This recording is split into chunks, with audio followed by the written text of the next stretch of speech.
a team that does very, very poorly one year, for instance, in the touchdown column, they generally regress, or the opposite, right? So like a team that scores, like the Giants the last couple of years have been so bad at scoring touchdowns. Part of that is because they obviously have had like a rotation at quarterback and such. But when we see teams score like 25 touchdowns in a given season, when, you know, the average is in the 30s, generally they see that number increase the following year. And it's not even just because of regression. Like regression is definitely part of it, but it's also, you know, part of what's baked into regression is a team getting unlucky one year from an injury standpoint.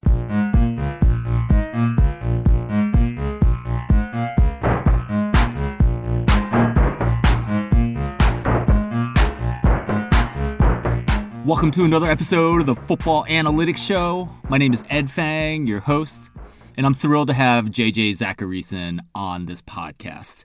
He is the solo entrepreneur that runs the Late Round Fantasy Football. JJ is an analytics expert that spends his entire year projecting season-long statistics for fantasy football and other applications. Among other topics, in this episode, we talk about the importance of game theory in your fantasy football draft. JJ is also very generous in sharing the factors that go into his model for predicting season-long statistics. And finally, we talk about the reasons to like Buffalo Bills receiver Stefon Diggs this season. The Football Analytics Show is brought to you by the Power Ranks Sports Betting Newsletter. This is a free service that gives data-driven betting information that is three things. 1, valuable. 2, concise. 3, entertaining. Smarter sports betting in under 5 minutes. As we get into the season, I'll be writing about the games that I've bet on. If you sign up, I'll send you my top 5 sports betting podcast episodes, an education for your ears.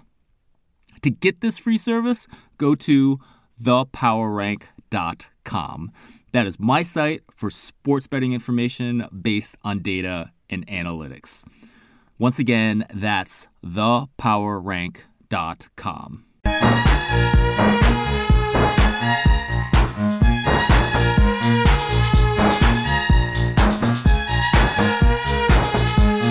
Joining me on this episode of the Football Analytics Show is Zachariason. He is the founder of Late Round Fantasy Football, and he is the host of the very popular Late Round Fantasy Football podcast.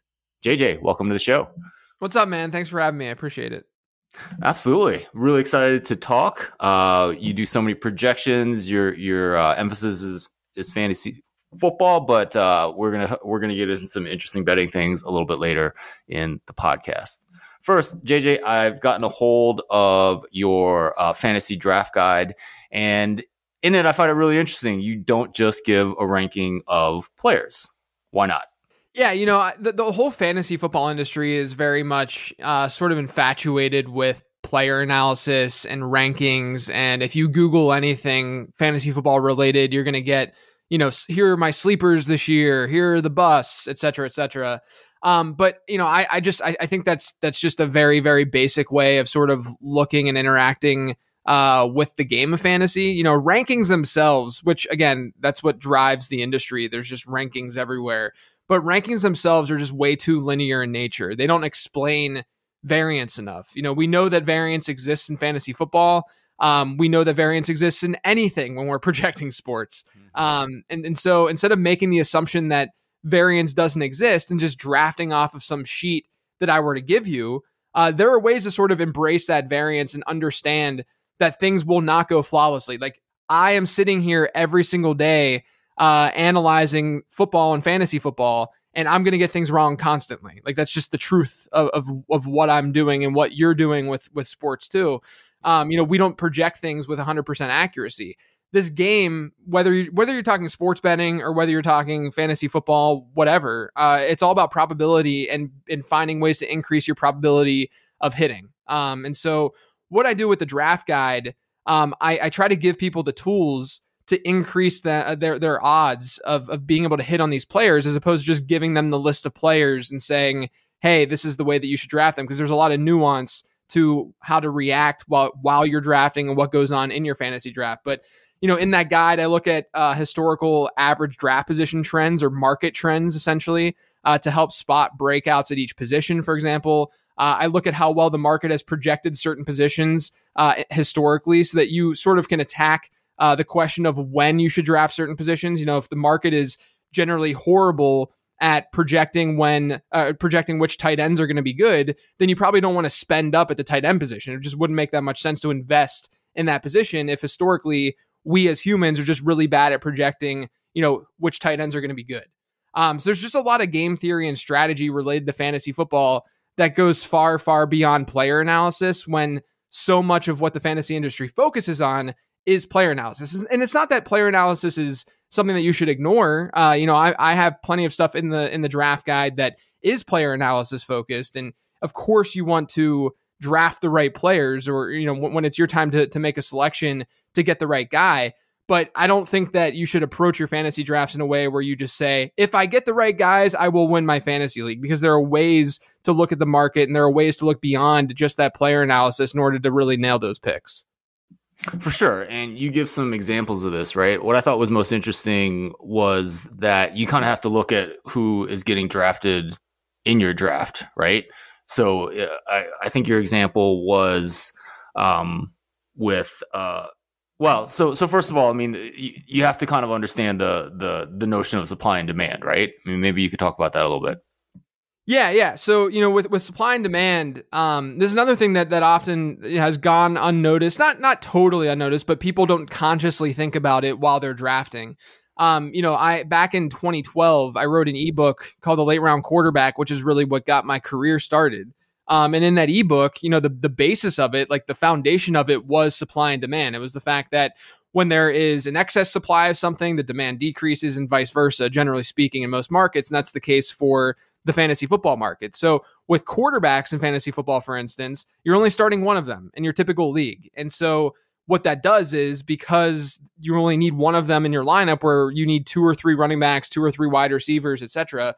As a result of that, quarterback prices drop dramatically. And people might not realize why that's happening, but the reason why that's happening is because you don't need many quarterbacks in your fantasy league, so you can just get them later because people aren't just gobbling them up early. So if you're in a fantasy draft, a lot of you listening to this probably play fantasy. Ed, you play fantasy, I'm sure.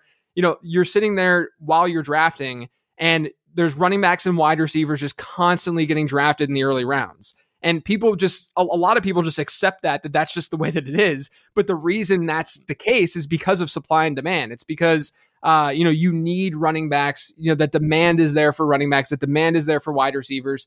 They dry up a lot faster. And so what that means is that you can get these very viable quarterbacks late in drafts, which is why we see late round, 9th, 10th, 11th, 12th, 13th round quarterbacks. We see them every single year in fantasy football end up giving us good production. And it's because of this supply and demand concept. For sure. And I've read your ebook back in the day. Actually, I think before I even met you. It was very interesting.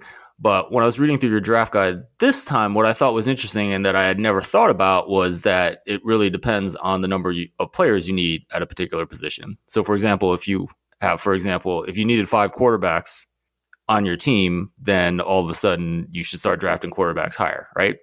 Yeah.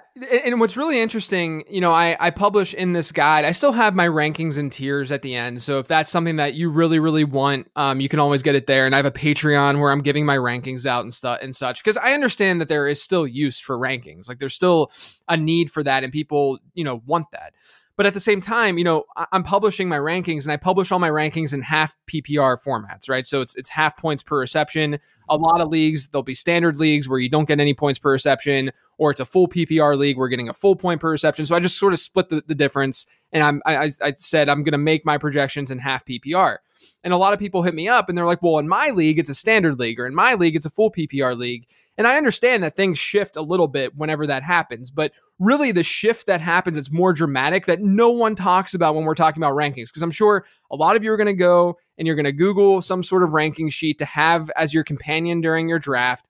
And instead of looking, and you're trying to find a ranking sheet that is applicable to your league scoring, but really you should find one that's applicable to your league settings. Because if you're in a league, a lot of leagues have one quarterback, two running backs, two or three wide receivers as their starters, one tight end. Well, imagine a league now where you're starting 6 wide receivers instead of 2 or 3 wide receivers. Then all of a sudden that demand increases. And so all of a sudden, the wide receivers become so much more important, and it has nothing to do with scoring. It has everything to do with your general league settings. So it's very, very important to pay attention to that, because that can impact player value and positional value far more than what you're going to find by a half more point per reception. Yeah, that makes a ton of sense. So let me understand this a little more. So quarterbacks, I feel like there are a lot of them that produce at a reasonable level. Let's say you only need to start one for your team. There's going to be plenty in the late round, hence what you've been writing about for over a decade, right? And then I understand that running backs, if you need 2 of them in your lineup, and the reality of the NFL now is that there's not a lot of running backs that are getting most of the carries for a team, right? And so that pushes up the demand for running backs. That's where you see running backs up at the top of the draft. So is that right so far? Yeah, that's right. And the other thing to that too, I'll just talk about the running back thing in particular. What you find in your draft, and I write about this in the draft guide, but what you find in your draft typically is what's been dubbed the running back dead zone.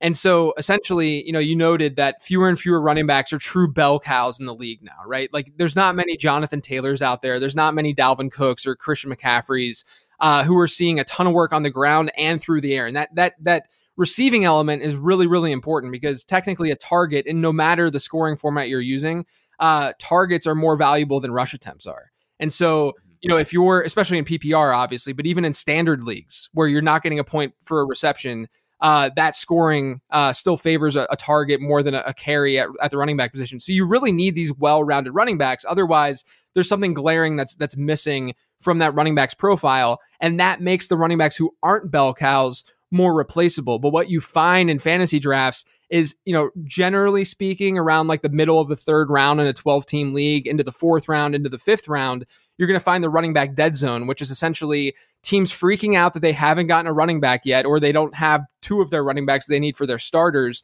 and they start freaking out and they start drafting these inferior running backs a little bit earlier than they should probably be drafted, simply to roster fill and simply to get that running back position filled on their roster. And what they're doing, though, is they're drafting inferior running backs. They're drafting running backs who really aren't going to be difference makers on their fantasy team. And so generally speaking, when we say like bell cow running backs and these top tier running backs, it's really just like the first 2 rounds of your fantasy draft. And then after that, there's this huge drop off. And there's some data in the draft guide that shows that 7th round running backs historically via the market and average draft position, 7th round running backs have very similar hit rates. Some years they've been better hit rates than 4th and 5th round running backs. And it's because of this dynamic of the running back dead zone. Right. So don't freak out about running backs. Yes. The advice there. Excellent. JJ, you also mentioned that targets are really important for running backs. Is that simply because they get more yards based on the targets, or they're more likely to get a touchdown? Like, why are the targets that important? Yeah, so obviously, like in a PPR setting or something like that, you're getting a full point for just that catch, right? But also, from the standpoint of, in a standard league where you're not getting that point or a half point or whatever. If you look at any sort of like running back data, running backs are going to average more yards per reception than they are yards per carry, and it really comes down to that. Obviously, the yards per carry element and running backs are going to score more touchdowns on the ground than they are through the air, but it really does even out at the end that they're just gaining more yards and they're just doing more through the air. And it technically goes back to what we talk about constantly about passing being more efficient and all that kind of stuff. But it does translate to fantasy football in some way. Yeah, for sure. Awesome. So I was asking you this question, quarterbacks, they just get a lot of attempts because teams throw the ball. The supply of running backs that get most of the carries is pretty small in the league because so many teams platoon their carries amongst 2, maybe even more running backs. What about wide receivers? Is it, you do see wide receivers drafted near the top.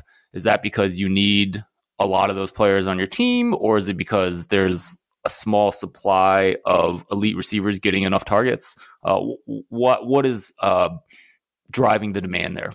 Yeah, I would say it's twofold. One of them is just the simple demand of lineup requirements, right? So you're starting 2 or 3 of them in your lineup, where you're starting only one quarterback, one tight end. So naturally, you just need wide receivers a little bit more. But there's also the idea of fragility, where at the running back position, people talk about running back handcuffs all the time. And essentially what that means is, you draft a first or second round running back and you say to yourself, well, I need some insurance if this running back gets hurt, because running backs do get hurt at a higher rate than wide receivers do. And people say, I need insurance for this running back, so I'm going to get the running back's backup, because oftentimes, we see this weekly where a running back comes from nowhere after the starter was injured and he ends up being productive in some way. And it's not totally wrong. There's a lot more of a one-to-one relationship like that at the running back position, where if one running back goes down, then the backup running back gets elevated and can be productive. I say can be because oftentimes the fantasy community overstates how good these handcuffs are. And generally speaking, handcuffing your own running back is not a very viable strategy. But generally speaking, if there's an injury to a running back, the backup running back is going to be way more fantasy viable than if there's an injury to a wide receiver. A backup wide receiver is not necessarily going to be as fantasy viable. And there's a couple of reasons for that. One of them being that wide receiver talent matters a lot more than running back talent does. We've seen that with just general football analysis, right? This is part of the reason why wide receivers get drafted where they get drafted in the NFL draft, and running backs, are rarely first round picks. So there's that element to it, but there's also this element of what happens to the volume, because fantasy football is all a volume driven game. And so there's this element of what happens to the volume when these players get hurt. So when a running back gets hurt, you only have one running back generally on the field at once. And so the backup running back is going to be the running back on the field. And so he's going to see any sort of rush attempts that the team wants to give him. Whereas at wide receiver, if a top wide receiver gets hurt, you can spread his target share around to other wide receivers, other pass catchers on the team. There's not this one-to-one relationship where, if when Davante Adams was in Green Bay, if Davante Adams had gotten hurt and missed time, it's not like someone like Allen Lazard would step in and see a 30% target share in that offense, because in order to see a target, you have to get open, you have to be good, you have to be talented, which is why we see that wide receiver talent win out so much more often and so much more frequently than we do at the running back position. So that's another reason why wide receivers get drafted so early, is because of the fact that talent drives that position more than it does a wide receiver. And you do see later round running backs pan out at a slightly higher rate than later round wide receivers do in fantasy football. Okay, so it really is. I mean, there's just a limited number of talented wide receivers, the Davante Adams, the Tyreek Hills of the world, that can generate the fantasy points that you're looking for. Yeah, I'd say that. Okay, awesome. So I want to get back to this notion of tiers, right? Because there's an interesting example in your draft guide about how you should change who you draft based on who's getting drafted ahead of you.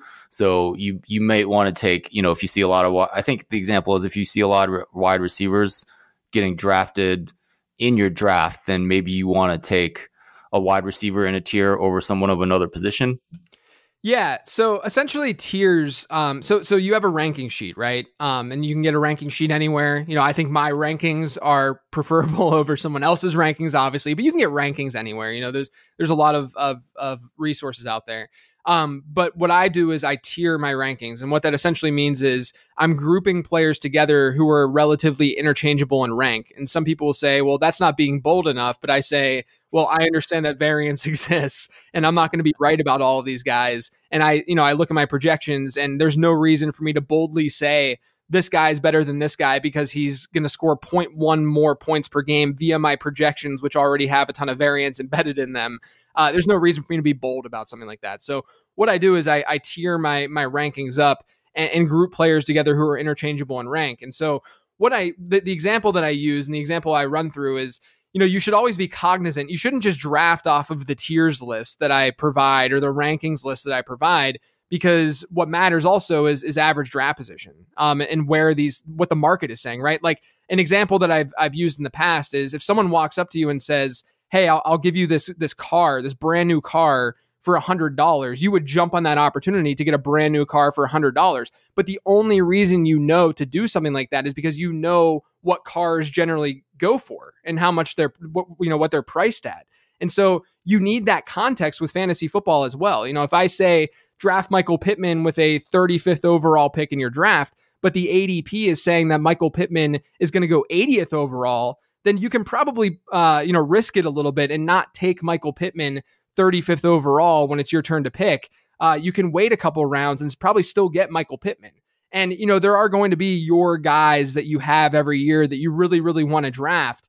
But I think that you should be a little bit more open-minded about just being wrong, and that even if you don't get that player, it's okay to miss out on that player. You shouldn't have a my guy, if you will, in every single round that you're drafting in. You really should have a more open mind about being wrong and about variance and all that kind of stuff. So you're really playing these tiers sort of against like what the market is saying. And so, I think one of the examples that I used in the draft guide is basically, what you were alluding to, where if you're in like a super flex league where you start essentially 2 quarterbacks in that league and you see all these quarterbacks flying off the board, because that's generally what happens in super flex drafts. And then you look at my tiers and you see that there are all these wide receivers in this one tier, and then there's Tom Brady, right? So you have 4 wide receivers and Tom Brady in this tier, and it's the top tier that's available in your draft. What decision do you make? Well, even if Tom Brady is at the bottom of that tier, first off, we know that they're generally interchangeable in rank, but even if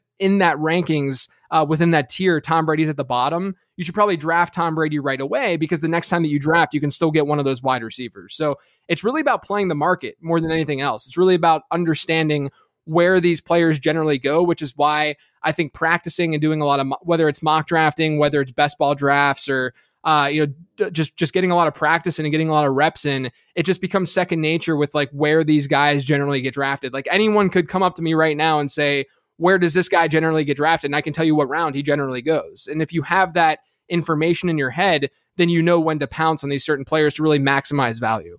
For sure. I mean, it sounds like finding value in sports betting and finding value is very dependent on what the market says. I'd say it's identical. It's the same sort of concept overall. Without understanding what the market is saying and what the market is doing, you can't have any real comprehension of what value means, Yeah, I think that's a really good way of putting it. So JJ, we've talked a little bit about your draft guide, and I've asked you a lot about the kind of game theory elements that I find most interesting. I kind of skipped over a lot of notions of regression to the mean, which I feel like people who listen to the show will understand, and we have talked a little bit about variance. I think anyone listening to this is going to understand that variance is a fact of life, whether you're betting on games or whether you're doing fantasy football. Is there anything else that you would like to say about your draft guide that folks would get out of it before their draft? Yeah, I think at the end of the day, it's more about teaching people to fish, as opposed to just handing that over. I'm not an analyst who wants to just give people the answers to the test, because I don't think that I have the answers to the test. I think that I have a process that can lead me to being better than my league mates at finding those answers. But I think it's just really important to sort of have that like humility and have that just process oriented approach to the game.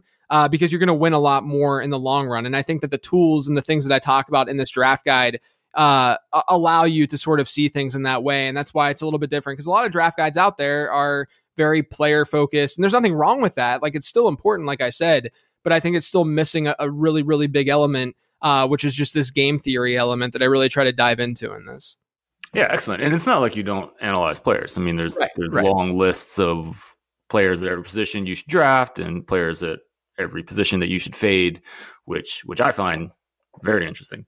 Especially since I'm trying to figure out teams to bet on, teams to bet against. So I think that analysis is very useful to me. Yeah, it's definitely still, it's still useful to have that information of guys that I, generally like versus the market, guys I generally don't like versus the market. Like that stuff's fine. And in season, you're definitely going to see that a little bit more, with DFS and these other iterations, or like start sit decisions and stuff like that. Like you have to actually make those decisions. But again, I think that just having that foundation of a process is just so unbelievably important. Absolutely. So JJ, I want to ask a question in terms of like, how do your fantasy projections do? And not I mean, you are, a proprietor of late round fantasy football. Like, you're in business. I understand that your projections are going to be good. But in some sense, I want to understand like kind of the variance overall, right? So, for example, when I make March Madness predictions, and in 2022, when I'm very high on Gonzaga and they lose, the bottom kind of falls out, right? It wasn't a good year. Whereas in like the NFL, we have 200 and some games by the time we get to this Super Bowl.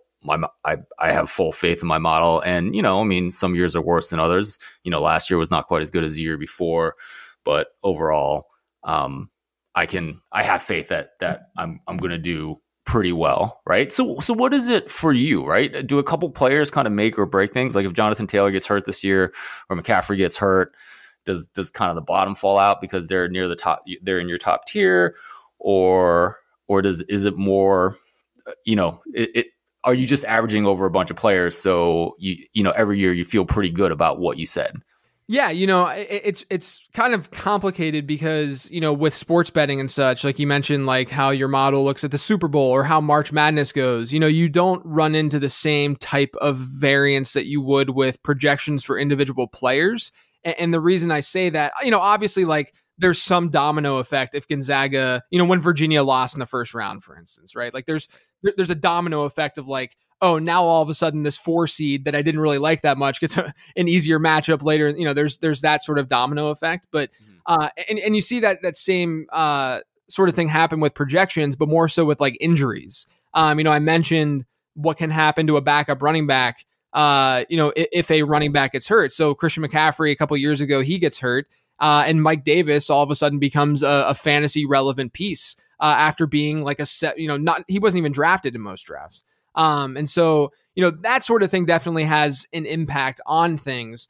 But what I really care about too is sort of how my audience is viewing that, and how the typical fantasy manager sort of views that. And generally speaking, like injury is a little bit different than poor performance. Like if a player gets hurt and it's just like Saquon Barkley last year when he stepped on the dude's foot and he gets his ankle injury, like that's just complete bad luck, right? That had nothing to do with his play, had nothing to do with anything like that. So if you were high on Saquon Barkley, for instance, or if your projections like Saquon Barkley, coming off that ACL, then, it was just bad luck that all of that sort of happened. I sort of view projections and I view it a little bit differently than other sort of analytically minded analysts do within the fantasy space, but I build projections out, yes, they can be very helpful with player props, and yes, they can be very helpful when it comes to which players I want to draft. But what they really do is the process of building projections can help me see where there's a floor and where there's a ceiling for individual players. It helps me see and understand situation a lot more for these guys. And so, yes, every year when the season's over, I'm looking back and I'm seeing, looking at how my projections did and, whether or not this was right, whatever. And I refine my process. But at the same time, just the process of building projections can be really, really helpful in understanding a floor and a ceiling, the range of outcomes, if you will, for a particular player. Right, for sure. So what does that mean? Like at the end of the season, when you're kind of looking back at things, like does that help you say, like I was right most of the time, or I mean, no one's right all the time, but I guess when you're looking back at the season, like how does that impact things? Yeah, look, I mean, like you're going to be wrong a good bit. It's if you were to look at, obviously like a sports bettor's record and how they're performing, you're just trying to be a little bit better than 50-50, right? And so I wouldn't say it's necessarily the same as sports betting when it comes to fantasy, because there's different layers of a fantasy draft and different layers of like a projection, where in the early rounds and with the studs, like you're going to be able to project good players like I'm going to be pretty on point with a wide receiver like Justin Jefferson, who is in a very similar situation. He has a better coach for offensive production purposes and such, but he's got the same quarterback, same weapons that he's competing with. And we know that he's just a very good player who's going to command a very high target share. And so my projections being high on Justin Jefferson, as long as he stays healthy, chances are he's going to be good. Really where projections are going to fluctuate more is when you get into the lower tiered players where, breakouts definitely happen and such. But, at the same time, And this is where, I see a lot of like R squared analysis and this like correlation testing when it comes to like ADP, average draft position versus postseason result. And looking at, where the market had these players at the beginning of the season versus how they did at the end of the season. Right.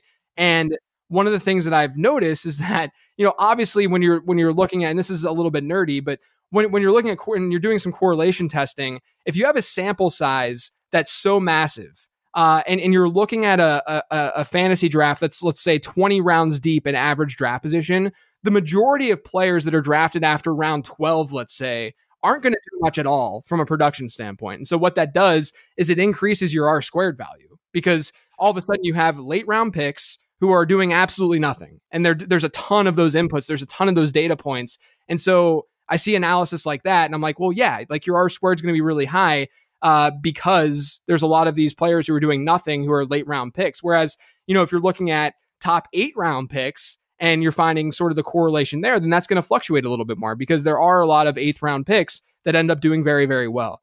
And so, I sort of like bucket things that way, where I'm looking at, okay, did I pick out the handful of breakouts that happened this year? Or in the middle rounds, did I generally get the middle rounds, you'll get like a 50-50 split of guys who were very fantasy viable or just weren't at all. And then in the early rounds, they generally are still hitting at a pretty good rate. And I think that the early rounds, from a projection standpoint, from a process standpoint, if you can nail those early rounds, you generally had a pretty good season. So that's really where the focus is. Yeah, for sure. I feel like that's a lot like predicting the NFL draft every April. We feel pretty confident about the first 5 picks. Yes. Pretty confident about, less so, but still pretty confident about the next 10. And then it all goes to heck. Yeah. Yeah. Exactly. As you get to the late first round. Exactly. JJ, I also wanted to ask about your model that projects season-long metrics for all of these players, whether it's yards, passing yards, receiving yards, touchdowns. I feel like it's the core of the analysis that you provide. So how does that work? Yeah, so I really take a top-down approach to my projections. There's a lot of different ways to build out projections. I try to automate it as much as possible, but there's a lot of subjectivity that still goes into it. Like it's impossible for that not to be the case. But I take a top-down approach with my projections. I start sort of at the team level. I look at things like pace of play, and I look at historical like coordinator data and such to help with that as well. I look at total plays run and I try to project that. Pass run splits, that's generally based on not just, I think a lot of people think of like pass rate as something that's driven by team philosophy and coaching, but pass rate is often just driven by game script. And so what my model does at the team level is it looks at team win totals and projected win totals for teams. And if the projected win total is lower, then obviously that means that there's a higher chance of a higher pass rate than how they might operate in more of a neutral game environment. And so I look at that too. So I get this team level picture of every team in the NFL. And then from there, I project quarterback numbers that sort of branch off of and sort of stem from the team numbers. And then from there, I start divvying up passing numbers to different receivers by target share. It's very, very important to project by target share instead of just raw volume. I see a lot of people, good example of this is actually like Tampa Bay. So Tampa Bay last year, they have this like crazy ceiling from a passing volume standpoint. And generally speaking, we see teams that throw the ball as much as Tampa Bay did last year regress year over year. They just don't throw as much. It's just really hard to sustain that level of volume through the air.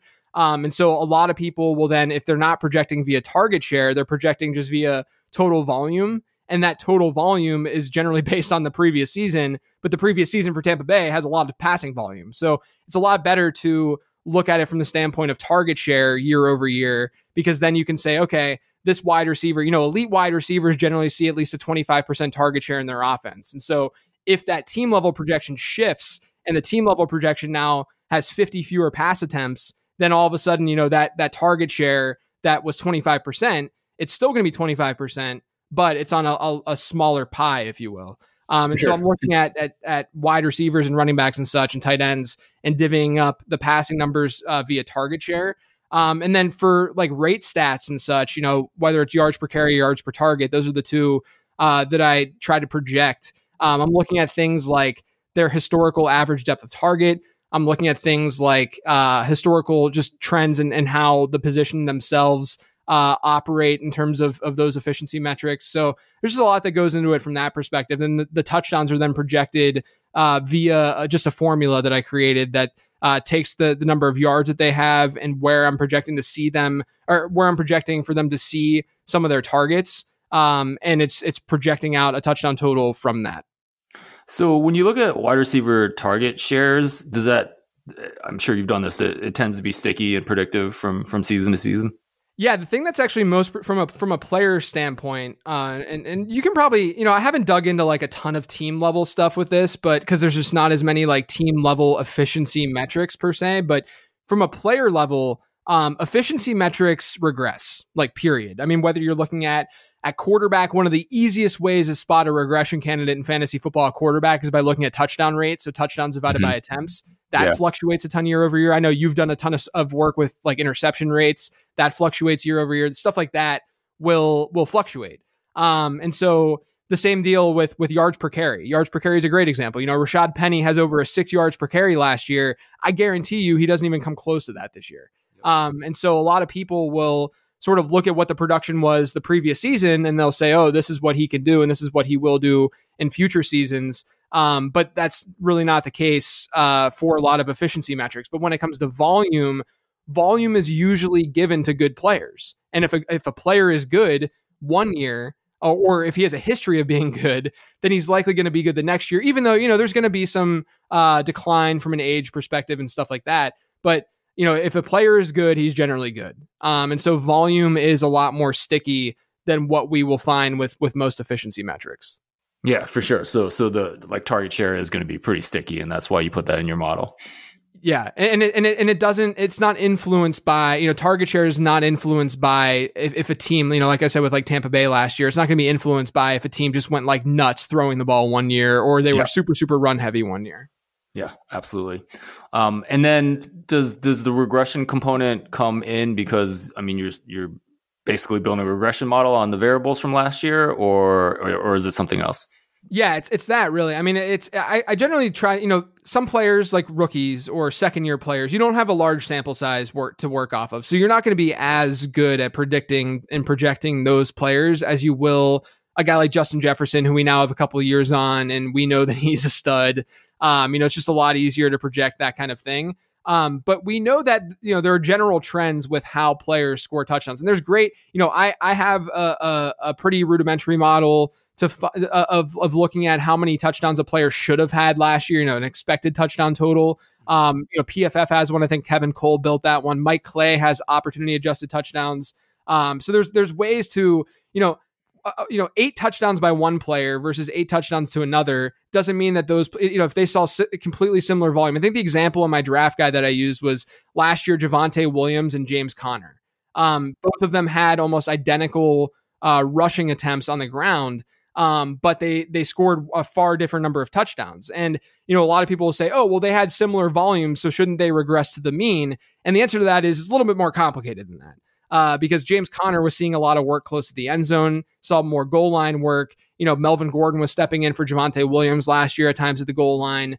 And so James Conner had a higher expected touchdown total than what Javonte Williams had. And that's going to be stickier. The expected touchdown totals are going to be a little bit stickier year over year than the actual touchdown totals. And so if you want to think of it that way, you could just regress to that. You can just regress to what the expectation was, and you can sort of build out expectation as well based on the amount of targets you think a guy is going to see, how many goal line looks he generally sees and how many red zone targets he generally sees. And you can sort of up and boost up or boost down or drop down, if you will, some of those touchdown totals subjectively too, just knowing how those teams utilize those players.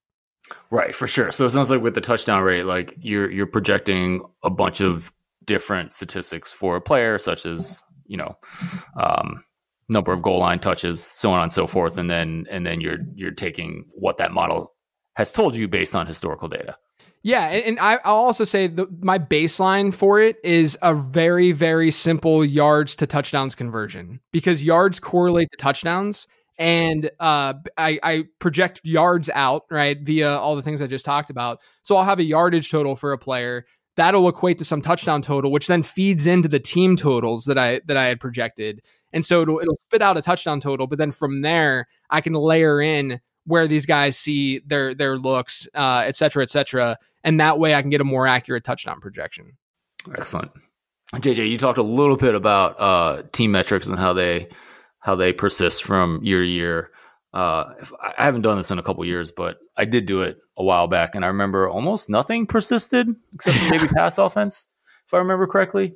Yeah. There's really not a lot that's sticky year over year, and that's actually a huge advantage that you can, or something that you can take advantage of in fantasy football and like in the market in general, is that, you know, a team that does very, very poorly one year, for instance, in the touchdown column, they generally regress, or the opposite, right? So like a team that scores, like the Giants the last couple of years have been so bad at scoring touchdowns. Part of that is because they obviously have had like a rotation at quarterback and such. But when we see teams score like 25 touchdowns in a given season, when, you know, the average is in the 30s, generally they see that number increase the following year. And it's not even just because of regression. Like regression is definitely part of it, but it's also, you know, part of what's baked into regression is a team getting unlucky one year from an injury standpoint, or a team changing coaches then the following year. Maybe their coach was incompetent, like a Jason Garrett with the Giants this past year. And so, you know, those things can change year over year, and that's all part of like what goes into regression. But when we talk regression, we're just saying that this is generally what happens mathematically year over year. And what happens mathematically is, yes, you're right, there's not much stickiness whatsoever, you know, at a high level with most of the stuff. It's really the passing offense, is like you said. And the reason for that is because quarterbacks drive so much, and quarterbacks and that production can be sticky.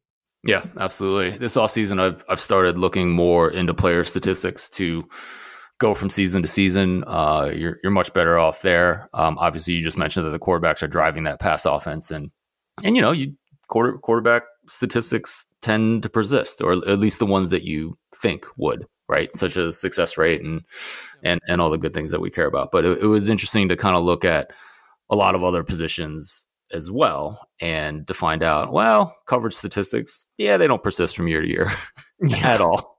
Yeah. Which is incredibly annoying, but it also gives you an opportunity to basically find like a good player that's had one down year and sign them. The example I usually give is Casey Hayward Jr. That was very good with the Chargers until 2020, and then he signed with the Raiders and was pretty good last year, and now is going to try to pump some life into one of the worst secondaries ever in Atlanta. So we'll see how that all goes. But I think, you know, like my analysis is kind of evolving towards players, and yeah, I'd like to compare notes with what you're doing. Well, it's really interesting too. Like, I see a lot of this in the fantasy space, and I have no idea if it happens in the sports betting space or not, but I see analysts basically like dismiss certain statistics when they don't correlate very strongly year over year or whatever they're testing, and they just dismiss it. But I think knowing that is incredibly important, right? Like knowing the statistics that don't correlate, when you know that your opponents and the market might use those to correlate year over year or week over week, what have you, that gives you an advantage, because all of a sudden you know that they're baking that into their analysis, but you're not, because you know that it doesn't matter. And so I do think it's important, even though so much of this stuff does not, you know, isn't very sticky, that's still okay. You know, it's okay to recognize that. Oh yeah, for sure. And I think it almost gets even more complicated than that, right? Because just because coverage statistics aren't sticky doesn't mean that they're not important, right? The classic example is like 3-point shooting in basketball, where Ken Pomeroy did this study, and he showed that, you know, 3-point shooting percentages for a team on offense don't correlate between early and late season. And so if you say that, oh, well, 3-point shooting isn't a skill, I mean, that doesn't quite cut it in terms of that doesn't make any sense, right? But we can say that there's a lot of noise in it, and so I do think it's nuanced. But I also agree with you, right? If other people are ignoring something, that's probably not the right approach either. And the example I would use is like, I'm not ignoring PFF coverage grades. It just means just because they're not sticky, like I guess my approach is like, let me look at 3 years instead of 1. Whereas, you know, what I found is that, you know, with something like pass blocking grades, I can probably just go with what happened last year because I do tend to be pretty sticky. Right. Right. And in the fantasy space where you're competing against, your league mates and other people very direct and one-to-one like that, a lot of people will say, oh, this guy had, from like a start sit decision standpoint or something, they'll be like, oh, this guy had this coverage grade and he's going to be lined up against this wide receiver. But if you know that it just doesn't matter that much and they're using it as like the Bible for them for that week and for that matchup and that start sit decision, then you're going to have an advantage. So knowing which numbers and which statistics don't correlate is just as important as finding the ones that are sticky. Absolutely. One player I wanted to ask you about from your analysis was Stefon Diggs. You have him in a relatively high tier. I think he's one of your top wide receivers. Last year, especially towards the postseason, I was a little surprised kind of how small a part he was in that Bills offense. I mean, the Bills offense was great. Obviously, it doesn't mean that Diggs' performance has gone down. I think his numbers were overall down a little bit last year. Maybe defenses towards the end of the season were really keying on him. That's why he didn't get the targets. But your model likes him. So are you high on Stefon Diggs? Yeah, I love Diggs this year. For a lot of reasons. If you look at what he did last year, he technically, he ended up regressing a little bit in the touchdown column, which was good to see. Front half of the season wasn't nearly as strong as the back half from a touchdown scoring standpoint. But you're really, in fantasy, you want to get alpha, good receivers, elite receivers, which is what Stefon Diggs has shown us he is, in offenses with really good quarterback play, high passing volume. He just checks every box from that perspective. And so when you're building out these projections, the Bills are going to be fairly easy to build out as a pass friendly team. I know Brian Daboll's not there anymore, but they're likely going to keep a similar identity offensively. They've been one of the pass friendliest teams in football during this new Josh Allen era. I should say new, not how he started his career. But they lose Cole Beasley, and that slot rule gobbled up a lot of looks in the slot. I do think that they have options to replace that slot player, whether it's Isaiah McKenzie. I really like Khalil Shakir, who they drafted, so he might see looks towards the end of the season if he can develop. Jamison Crowder's there as well. But, Cole Beasley's a good slot receiver. And so there's some looks there that could hypothetically shift to the outside a little bit more. Gabe Davis, I like Gabriel Davis, and I think that he has a very, very interesting and intriguing ceiling, as we saw in that game against Kansas City in the playoffs. But he's not a sure thing. I mean, he's a prospect that, my model didn't mind necessarily, but he's a day 3 pick. He didn't go to a big program. There are some good marks, like he was an early declare receiver. And he's had some really insane touchdown production throughout his career. But, you can look at the downside. This is where the variance sort of comes into play. The downside with Gabriel Davis is the fact that, like, why didn't he see more production during the first couple of years in the league? Why was Emmanuel Sanders last year playing ahead of Gabriel Davis when Emmanuel Sanders obviously is on the tail end of his career? So there's question marks about their number 2 right now. And Diggs over the last 2 years in Buffalo, he saw 29% target share 2 years ago, and it was still 26% last year. And so you're really just buying into this like stability from a target share standpoint, volume standpoint, alongside some sort of variability at pass catcher outside of Stefon Diggs. And this isn't to say that, like, I've drafted plenty of Gabriel Davis this year.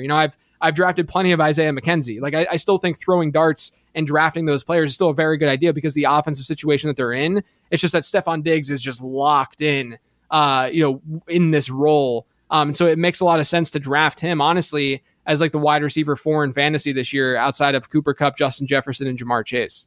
JJ, give us a surprise team for the 2022 NFL season, whether you think they're overrated or underrated. Yeah, so I think there's 2. I'll give you 2. I know that's kind of a cop-out that I'm not going 1, but I think there's 2 that are That's double the goodness, JJ. Love it. So I'm going to go with 2 teams that were bad last year who I think could surprise this year. The first one is the Detroit Lions. Last year, they finished the season 3-4 last year. They played a lot of tight games. They have a great offensive line. They have great weapons in that offense. TJ Hawkinson's going to be back and healthy. DeAndre Swift's going to be back and healthy. Amon-Ra St. Brown, when those guys were out, really dominated down the stretch last year.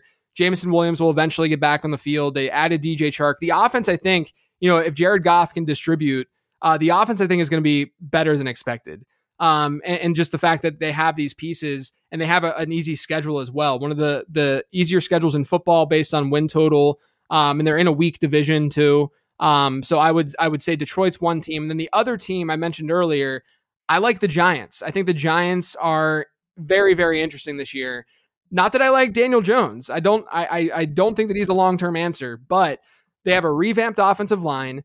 They added Wan'Dale Robinson in the draft, who I think is a great slot guy. Kadarius Toney's healthy. Kadarius Toney had some of the best rookie season efficiency metrics that are stickier. So one of the metrics that I know this is kind of a tangent, but one of the metrics that appears to be an efficiency metric, but is sort of a volume metric as well, is yards per route run. So it's a fraction, right? So it looks like it's an efficiency metric, but technically, routes run is volume, yards is volume. It's still a volume driven metric and to some degree. But yards per route run is very predictive to see how a guy does during his rookie season versus the rest of his career. And Kadarius Toney is lumped in with some very, very elite wide receivers within that metric. And then on top of that, only one rookie wide receiver since 2011 had been targeted at a higher routes run rate than Kadarius Toney last year, and it was Tyreek Hill. And so with Kadarius Toney being back and healthy, I think that's going to be underrated. Kenny Galladay's back and healthy. Saquon Barkley's back and healthy. You get Brian Dable, who obviously helped revamp. We shouldn't give Brian Dable all the credit for what happened in Buffalo, obviously, but he was definitely a part of that resurgence of what's gone on there offensively. And the Giants have the easiest schedule in football by win total. So I think that they're going to be a better team than people expect. Yeah, I like that. I feel like we can give Brian Dable a lot of credit in Buffalo simply because Sean McDermott is more of a defensive guy. Dable goes in and decides they're going to throw more on early downs, throw more play action, right? I think that was his call. That was my understanding, at least. Yeah. I mean, look, he certainly played a big role. I'm mostly saying, I don't want to give him every single piece of credit, but the other interesting piece to this too is that Josh Allen in his game. I'm certainly not saying that Daniel Jones is going to be Josh Allen. That would be idiotic because Josh Allen saw the biggest jump in effectiveness, efficiency, whatever, basically in NFL history from the start of his career to like where he's at now. So we should not project that for a guy like Daniel Jones. But one of the things with Josh Allen's game that is similar to Daniel Jones's game is they have this ability, they're not the most athletic guys in the world, but they have this ability to escape the pocket and generate a lot of production on the ground. And I do think that there is this possibility that Brian Dable can sort of unlock this more aggressive attitude from Daniel Jones, similar to what he did with Josh Allen, and allow Daniel Jones to thrive more than what we've seen, throughout his career. I know he's reportedly struggled so far in camp, but it's a new system. So I think that's to be expected. And that, you can't take everything that a beat reporter says to heart. I think that the system is the right system for Jones. Is he the long-term answer? Probably not. I don't think that we should bet on that, but I do think that he's a very, at least intriguing option for them this year. And I wouldn't even be shocked. There's already rumors about like Jimmy Garoppolo going there. Like there could be another answer at quarterback for them, which would then, just play into this idea that they're going to be a lot better this year. How much weight do you put into these reports coming out of camp? Not much. We have to remember that beat reporters are biased themselves, and beat reporters don't necessarily, this is nothing against what they do. They do an amazing job, but they don't necessarily know the game or like are better analysts than what you would be. And so I think what's important is when there's negative reports about a player, that's definitely important because everything is just a fluff piece right now. And so if there's a negative report surrounding a player, then that's probably not a good sign overall. You see these like a lot of negative reports right now about like the Steelers quarterback situation and Mitch Trubisky. And it's just like over and over and over again. And then you layer that on top of your already finished research and like the way that you've already viewed those guys historically. And you combine all of that and you're like, yeah, this could be pretty rough for the Steelers quarterback situation this year. But when they're just saying like, oh, this guy's been dominating and he made this circus catch, that kind of stuff doesn't really do it for me. I do, though, from a fantasy perspective, I do pay attention when a player is getting first team reps and when a player is getting important reps like that. There's a running back for Kansas City that my prospect model liked more than the NFL did and the market did in Isaiah Pacheco. And Isaiah Pacheco is on a team in Kansas City that has a pretty open running back depth chart with Clyde Edwards-Helaire just not really doing it for them over the first couple of seasons in the league. And I'm not saying that Pacheco is going to dominate or like be this like stud. I do think in his range of outcomes is that he becomes the team's lead back. I do think it's possible, but he's a 7th round pick. We have to, temper expectations, but he's getting first team reps right now. Like he's running with Patrick Mahomes. And to me, that at least says something that they're putting some trust in him, some faith in him, because it's the actions that are showing that, not just a beat reporter saying it. Would you put a little bit more stock in reports on maybe like an Allen Robinson, a wide receiver that has been good, struggled last year, but is now with the Rams and a system that could bring out his talents? Yeah, but the thing that I would say though is that like if it and you shouldn't just like play into things that confirm your priors, and if you liked Allen Robinson before this, and then you see all this, you shouldn't like double down and just like Allen Robinson even more. More so, the way that I see it is if all of the research and evidence suggests that a player is good, right? And like Allen Robinson, to me, he had this blip last year. He had COVID last year. The team clearly weren't utilizing him in a proper way. There were reasons as to why Robinson looked and did the way that he did last year. Yes, there's some concern that this could be it for him, but at the same time, we know that situationally going to LA is unbelievable for him, right? So Allen Robinson finally has a the best quarterback that he's ever played with is probably like Mitch Trubisky. I mean, like legitimately, like dating back to college, even at Penn State, like he's never had a quarterback before. And so, you get this quarterback upgrade, and then the Rams under Sean McVay, their wide receiver 2 in adjusted target share, which is just target share per game across, 16 or 17 games.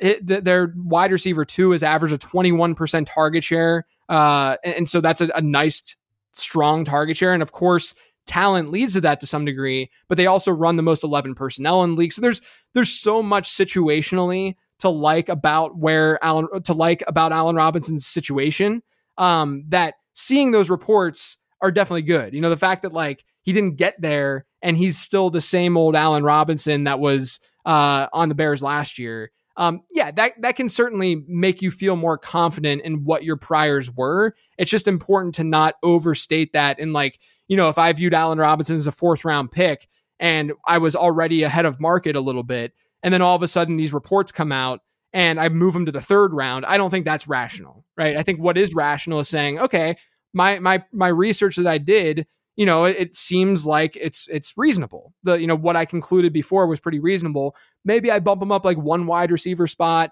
Maybe he could have this like really special season. But don't overstate what those things are saying. But I do think that if your evidence, lines up with what these people are saying and what things are, how things are going on, I think it's fine to get excited about it. So don't overreact is the take home message there. My general take for most things in fantasy football, if we're being honest. Absolutely. I would 100% agree with that. JJ, would love to end with a potentially non-sports question. I was listening to your past 4 appearances on the show, and I basically have asked you everything that I've asked anyone on this show. So I'm going to ask you this. What would you put on a billboard that 1 million people would see? Oh, man. Good question. Probably definitely not a giant picture of me wearing a fanny pack that I tweet out all the time from my account from when I was in Disney World.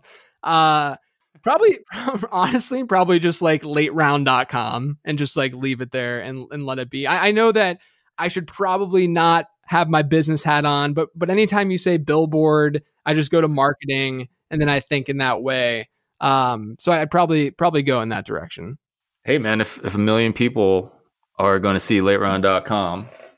Right. And some significant fraction, especially in August, are going to go check that out, right? Or I guess, that's right. Would the average person make the connection with fantasy football?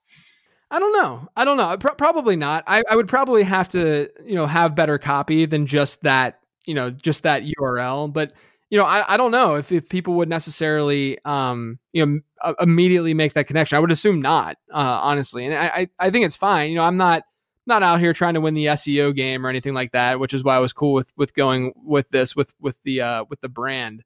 But I would probably need to have some context around that on the billboard and create some better copy. It's taking you back to your advertising days.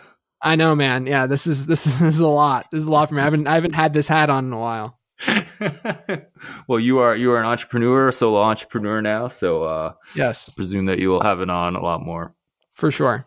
JJ Zachariason, thank you so much for joining me on this episode of the Football Analytics Show.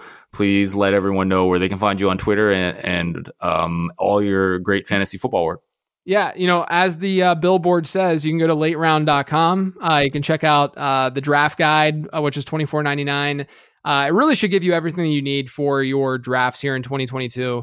And then I have a Patreon. I have a podcast, the Late Round Fantasy Football Podcast. And then I'm on Twitter. You can find a lot of GIFs of me, again, wearing that fanny pack on that Twitter at Late Round QB. Is the fanny pack just a dad thing that you need to carry things around when you're with your kids? Yeah, so I wore it kind of ironically. Like, I went to Disney World for the first time with my daughter and my wife, and I was like, oh man, we're going to Disney World. Like, I gotta be a dad. Like, I gotta just embrace this as much as possible. And so my wife got me the most aggressive colored fanny pack imaginable. It was this bright yellow fanny pack. And I will say it was incredibly convenient while waiting in lines to just like open it up and have snacks in there and stuff. So I definitely recommend the fanny pack thing, but I wore the fanny pack again, like pretty ironically, but people, whenever I tweeted a picture of like I was a picture of me with like Mickey and my family, but I just cropped myself out and I tweeted it, and people were just like so mad at me, like legitimately upset that I was wearing this fanny pack. And so instead of like defending myself and be like, no, I was just wearing this ironically and it was fun, I just leaned in. And so now I'm just this fanny pack guy on Twitter. And I have these different GIFs. Like I went on a show, Pete Overzet does this randomizer show where you have to do a prompt before making a draft selection. And one of the prompts was me opening and closing my fanny pack 30 times in 15 seconds. And so there's a GIF of me of just like my crotch area, like opening and closing this fanny pack over and over again. And so that's like my excited GIF now that I send out whenever something's happening. So I've now embraced this, and I am now the fanny pack guy on Twitter. That is amazing. I'm kind of shocked I haven't seen the fanny pack. I just took a look at it, and it is very yellow. And I don't know, people are great. I don't know why people are getting so worked up about that. But I also believe that that's a direct consequence of the size of your following. So if you are getting pictures of a yellow fanny pack out to that many people, yeah, someone's going to have a reaction. Yeah, I really want the opening and closing of the fanny pack to go beyond just my Twitter account this football season. Like anytime something, because it's like a very like oddly exciting type of reaction GIF, and so anytime I see like Isaiah Pacheco, who I was talking about earlier, when he was running with the first team, I quote tweeted the tweet of him running with the first team with the GIF of me just furiously opening and closing this fanny pack. Like I'm just like so excited that Isaiah Pacheco is running with the first team. So I'm embracing it, man. I will wear the fanny pack anywhere and everywhere just to put people on tilt online. That is awesome. JJ Zachariason, thanks again.